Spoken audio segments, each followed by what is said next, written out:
कि एक हाथी के 2 सूंड हैं, और ये देखकर मेरे आश्चर्य का ठिकाना ना रहा।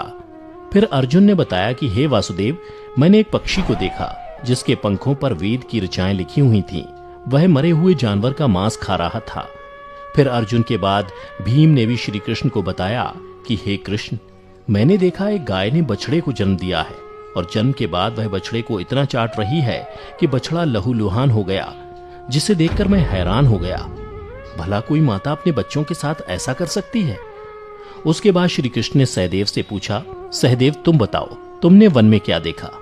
तब सहदेव श्री कृष्ण से बोले, हे वासुदेव, मैंने वन में देखा कि एक जगह 6-7 कुएं हैं, और आसपास के कुओं में पानी है, किंतु बीच का कुआं खाली है। बीच का कुआं गहरा है, फिर भी पानी नहीं है। यह देखकर मुझे घोर आश्चर्य हुआ कि ऐसा कैसे हो सकता है।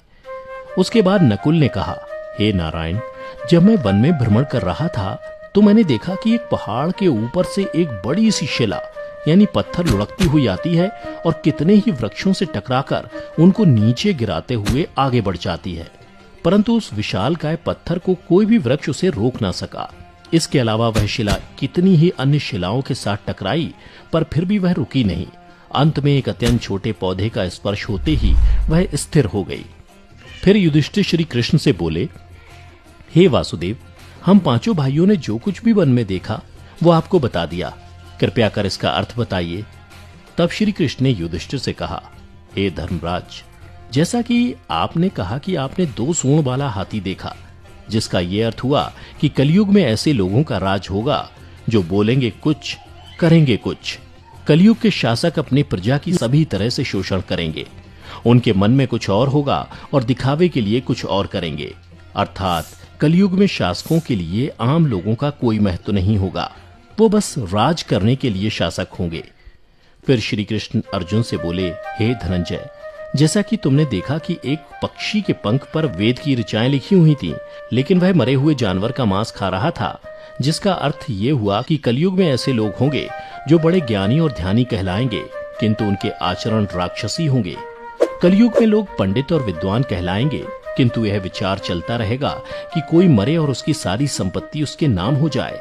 अर्थात कलयुग के मनुष्य धन और संपत्ति के लोभी होंगे, भले ही उनके पास कितना ही ज्ञान क्यों ना हो। इसके अलावा हे अर्जुन, कलयुग में हर जाति धर्म के प्रमुख पद पर बैठे लोग विचार करेंगे कि कब कोई किसी पद से हटे और हम उस पर विराजमान हो जाएं। कलयुग में ऐसे लोगों की संख्या बहुतायत होगी, कोई कोई विरला ही संत पुरुष होगा। अर्जुन के बाद श्री कृष्ण भीम से बोले, हे गदाधर, जैसा कि तुमने देखा कि एक गाय अपने बछड़े को इतना चाटने लगी कि वो बछड़ा लहूलुहान हो गया, अर्थात कलयुग की माता अपनी संतानों पर इतनी ममता बरसाएंगी कि बच्चों को खुद का विकास करने का मौका ही नहीं मिलेगा, जिसके कारण मोह माया में पड़कर वे बर्बाद हो जाएंगे।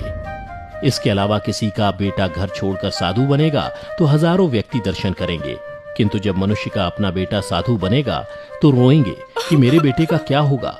इतनी सारी ममता होगी कि उसे मोह माया और परिवार में ही बांध कर रखेंगे और उसका जीवन वहीं खत्म हो जाएगा। अंत में बेचारा अनाथ होकर मरेगा।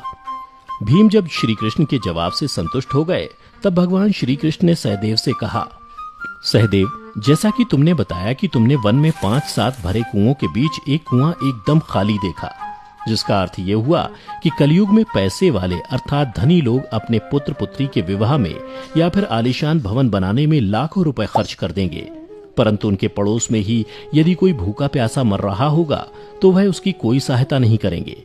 भले ही उनका अपना ही सगा भूख से मर जाएगा, लेकिन वो देखते रहेंगे।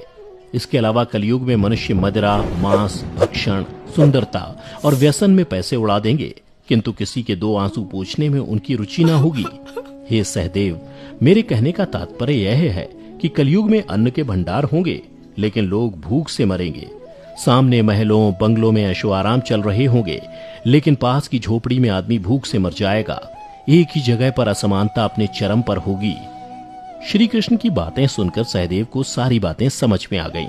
तब श्री कृष्ण ने नकुल से कहा, नकुल, जैसा कि तुमने बताया कि वन में एक बड़ी सी चट्टान पहाड़ से लुढ़की, किंतु बड़े बड़े वृक्ष और उसके तने उस चट्टान को रोक ना पाए, किंतु एक छोटे से पौधे से टकराते ही वह चट्टान रुक गई, जिसका अर्थ यह हुआ कि कलयुग में मनुष्य का मन नीचे जाएगा, यानी कलयुग के मनुष्यों का जीवन पतित हो जाएगा। और ऐसे में मनुष्यों का जीवन धन की शिलाओं से नहीं रुकेगा, ना ही सत्ता के वृक्षों से रुकेगा, किंतु हरि नाम के एक छोटे से पौधे से, हरि कीर्तन के एक छोटे से पौधे से मनुष्य जीवन का पतन होना रुक जाएगा। अर्थात कलयुग में भी जो मनुष्य धन के लोभ को छोड़कर हरि नाम का जप करेगा, उसे कोई कष्ट नहीं होगा और मृत्यु के बाद उसे परमेश्वर अर्थात मेरे चरणों में जगह मिलेगी। तो मित्रों, आपने देखा होगा कि आज श्री कृष्ण द्वारा बताई गई ये सारी बातें सच में घटित हो रही हैं। इसलिए मनुष्यों को चाहिए कि कलयुग में वह धर्म का पालन करें और श्री हरि नाम का भजन करें, तो उसका जीवन सफल हो जाएगा। तो मित्रों, उम्मीद करता हूं कि आपको श्री कृष्ण द्वारा कलयुग के बारे में बताई गई ये कड़वी सच्चाई जरूर पसंद आई होगी।